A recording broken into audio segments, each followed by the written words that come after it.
so many ideas going on in this project, but it's just the start. Good design is all about creating that moment of bliss. This is really also the hospitality and the tourism of tomorrow. This is what we want to show. We have created something which blends into the environment, and the house itself is basically seamless. Imagine you were able to just teletransport. You are on your own island in the center of Amsterdam. I think you have to go there to believe it.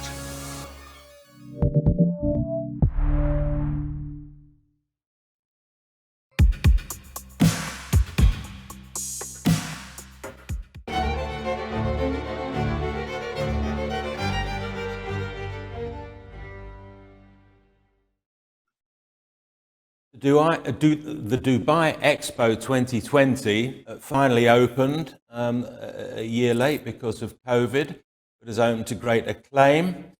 And the winner of the display category in our awards this year is the Sustainability Pavilion at the Expo, designed by Grimshaw, who are now going to present it. Welcome. Thank you, Paul. I'll just start here we go. So as you mentioned, Paul, the Expo opened a year late because of the pandemic. The theme is Meeting of the Minds, and it's broken into 3 thematic districts. On the left, we have mobility. On the right, opportunity. And in the center is sustainability, the Sustainability Pavilion. Now, from the beginning, I think the Expo team did the right thing. They designed it as a permanent addition to Dubai, as an new future innovation center. You can see downtown Dubai in the distance, and to the left is the new airport. And so the brief, when we were invited to put forward design ideas, it was a design competition, was for a permanent institute dedicated to research and the public on sustainability. And this is the kind of long-term, if you like, innovation quarter. And you can see at the center is the gardens surrounding the pavilion, which is very much part of the design, the permanent park, and the sustainability pavilion. So we designed it as a permanent building. And we decided from the outset that as it was also going to be on the world stage, and this was a real platform to demonstrate what could be done, we wanted it to be completely net zero within its own context, within the site. And we thought, if you can demonstrate that you can do a building that will generate its own power, cooling, generate and recycle all of its own water and waste in what is one of the world's sort of harshest, most challenging climates, then you can do it anywhere. And so this is a real opportunity on this new kind of future world stage. So first and foremost, before technology is in design ingenuity. And realized a lot of the exhibition it was sort of black box space, if you like. And so we could sink almost 2/3 of the building below ground. And so you can see from the sketch, basically we sunk the building and had a sunken courtyard in the middle. And then the remaining 2 floors above ground, we took the landscape up and over. So it means the building is immediately in a temperature that's 10 degrees lower than the ambient temperature outside. It's then heavily insulated by the ground. And of course, the heavily kind of insulated roof garden finishes capping the building. And over it, we have this canopy that shades the entire building. But as well as harvesting power, and we use the canopy, which is obviously all photovoltaics, it also helps direct breezes into the lower courtyard, and it noticeably drops the temperature. And of course, in a hot, humid climate, you need air movement to make it more pleasant. So here is the finished building, and you can see the occupied landscape roof that also forms part of the exhibition. The landscape gardens around, the sunken courtyard, and the canopy over it. So just very quickly, without going in detail, to demonstrate the challenges of doing something that's completely net zero, this would be a kind of LEED platinum building, which is generating almost half its power on site, and then half coming from renewables. And what we had to do is generate everything on site. We use what's called bifacial photovoltaics, which means it also can get power reflected off the ground on the rear of the PV, because it's encased in glass. But it also meant that you could actually see it from below, which we felt was an important part of the experience. And it also provides a very beautiful kind of dappled light into the courtyard, almost like a kind of Musharraf screen. So this is what we had to do, basically had to redesign all the systems to use half the power, because we could only generate 4.5 gigawatt hours on the site. And so we just went through every system to optimize it. And it's the same story with water. This is a very, very efficient building. This is what we had to do. So we can, we generate all of our own water on site using mostly reverse osmosis from the brackish water in the ground. The byproduct of that, the sort of saline solution, goes into evaporation beds in the landscape, and the salt's harvested. And indeed, all the water is recycled. So all the water you normally throw away from cooling a building, we actually collect, filter, clean, and it goes back into the system. So the only thing that goes out is the black water, which goes into reed beds in the gardens. And we also take actually treated sewage from our buildings and clean it and use it as part of the irrigation system throughout the landscape. So water was the kind of third part, and then materials. So a lot of recycled materials. All the landscape materials are in the grounds are used recycled materials. The walls are gabions, and of course that also helps lower the embedded carbon of the buildings. Embedded carbon is 40% lower than the benchmark building in that region. So a lot of careful choice of material selection. And indeed, the roof canopy has a 40% recycled content. And it was very much inspired by the gaff tree, which are these incredible trees that grow with deep taproots in the middle of the desert, offering shade. And so that helps shade everything below. So we also had to think about construction speed, because the whole building had to be built in 36 months originally for 2020. Of course, it was then delayed, which allowed us time to tune the building and have a soft opening. So 6 months in, this is us down to the lowest level, and you can see the only piled foundations for the building are the center for the canopy, and around it go the water tanks and the pool. And the canopy itself is all pin jointed, and we spent a lot of time kind of halving the weight of steel in the building and then making sure it could use a lot of recycled steel. The other steel in the building is the courtyard, which is all recycled weathered steel. And we tried to avoid finishes and try to use self-finished materials as far as possible.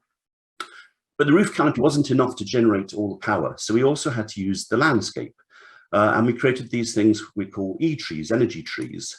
And they were kind of inspired by these beautiful dragon trees from the Yemen Peninsula. But we wanted them to track the sun, which gives you another 25% of energy. And so they're made using carbon fiber. And both the carbon fiber E-trees and the canopy were built in Dubai, about 25 minutes from the site. So those lightweight carbon fiber structures then sit on a gimbal, which means, again, they can track the sun. And so it also, I guess, adds a level of dynamic kind of responsiveness to the whole site. But they also provide shade, and as they track the sun. So the gardens are a very important part of the whole experience. And we worked very closely with a company called Desert Inc., using plants that haven't been used before in landscape to demonstrate you can do a kind of xeriscape with very low irrigation. So you basically make your way through the landscape. And although we designed the building as a permanent building, we then redesigned it for Expo, and we reversed the circulation so we can get twice as many people through for the kind of heavier numbers who are going to use it during the Expo mode, if you like. And so we use the landscape to disperse people. And then you make your way down a kind of wadi, a dry riverbed, down to the lower courtyard. And this is entering into the lower courtyard. And then from the lower courtyard, you then make your way into, we split the exhibition in two so we can get more people through it and to avoid any queuing. And so it's a natural kind of flowing process. You never stop or queue. And the exhibition, we worked with the Stockholm Centre for Resiliency and Johan Rostrom and the Planetary Boundaries. There's a lot of science behind it, but we collaborated with our long-term friends, the Eden Project, and really designed something with exhibition designers think that is much more of a kind of immersive kind of theatre. So although there's a lot of science behind it, it's also hopefully quite confrontational at parts, but really kind of immerses you into that experience. And then once you've gone through the exhibition, you then come to the outer core. So this is below the courtyard. And from there, you then make your way through around the outer core and then can come into the inner core. And at the very center has this rather beautiful sculpture by Matt Colley-Shaw. And from there, you can actually look down into the pools of water. Of course, most of them are in tanks, but we have one reservoir you can see. And you can look up through the building all the way up to the sky. So you have this connection from the very lowest part of the building, at this heart, the centerpiece of the building, up to the sky. And throughout the building, we use recycled materials. This is the auditorium, which will host a lot of events in the future. And we designed everything, including the furniture, the fabrics, upholstery, and this is all using recycled wood found locally. And then you come out into the main lobby space. And we again worked with artists, Emirati artists throughout the building. And from here, you come into the lobby. And in the future, this will be how you enter the building. So when you enter the building, you'll look through and see the courtyard, and then the courtyard becomes an instrumental part in how you circulate it, much more in the traditional way of using galleries. Looking down on the building, finally, just finishing off, you can see the kind of landscape and its kind of connection to the kind of other pavilions. And of course, it was just announced at the end of COP26 that the UAE will be hosting COP28 in 2 years' time, and we hope very much that the pavilion and the expo site will be very much a backdrop to that important meeting. So that's my just over 10 minutes. Thank you very much, and I'm going to ask Christina to kick us off. Extraordinary project, and I feel I've learned so much on the sustainability and it's quite remarkable what the Middle East is doing in general on that front. And I think the understanding that there is a finite amount of time with the oil production, and so it seems that they are taking it very seriously and investing heavily. One of the questions that I had, I mean, I totally understand why you put the trees, whatever you call them, the energy trees.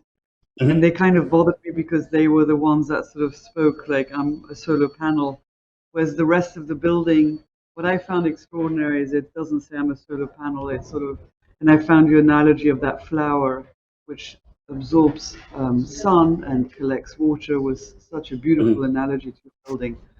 And so the trees around, I totally understand why you needed them, and I'm just wondering whether they would have been a more integrative way of doing that solution. But I guess if you are trying to be zero carbon with such a structure, then you will have some substantial energy production on site.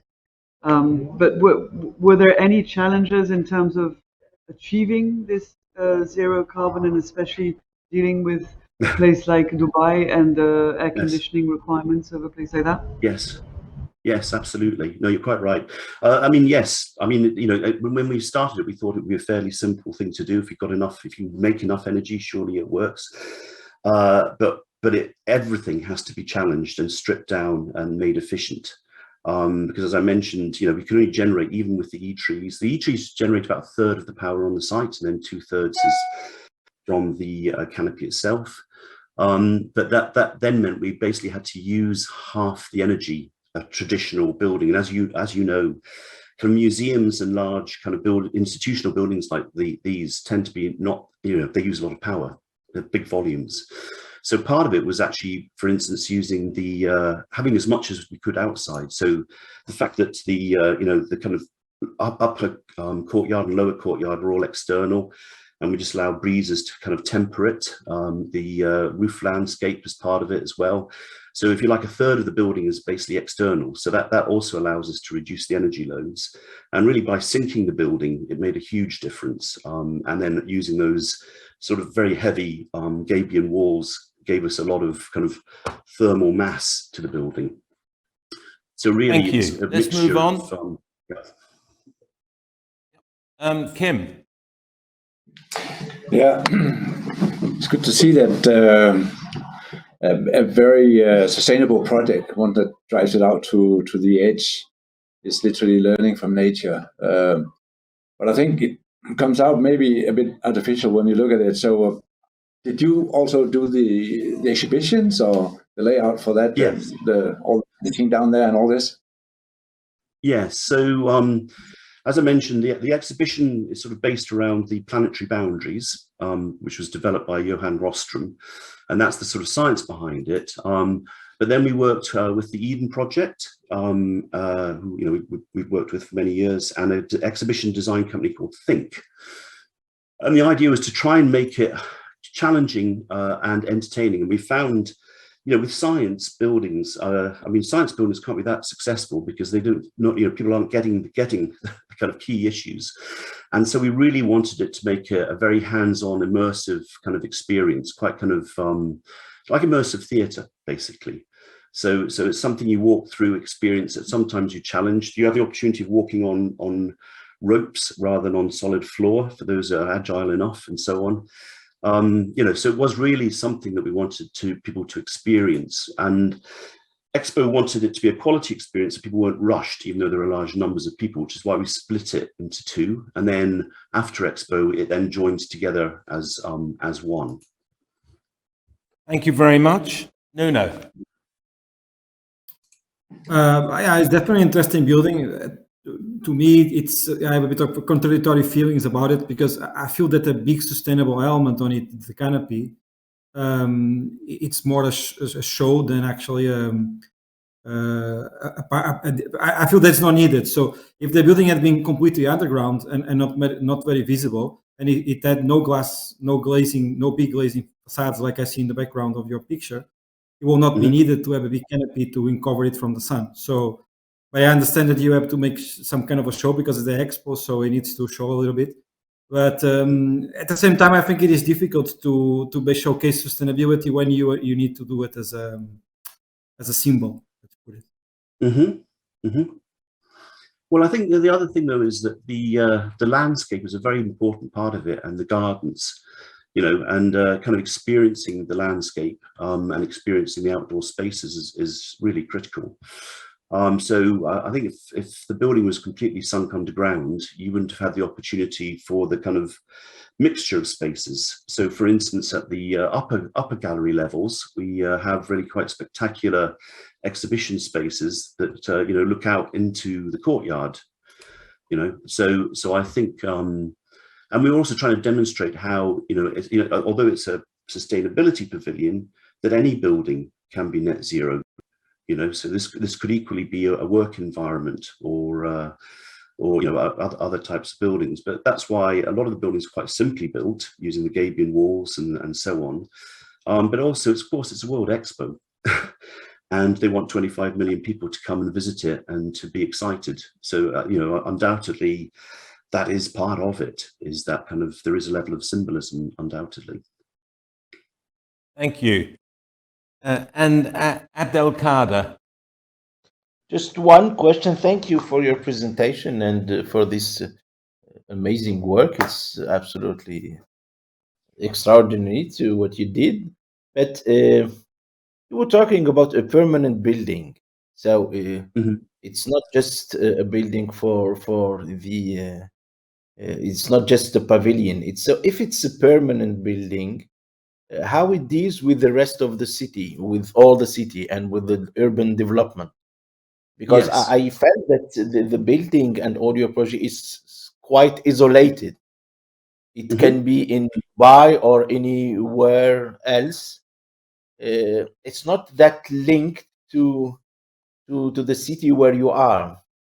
You can help us to understand just how you think about this permanent condition. Yes.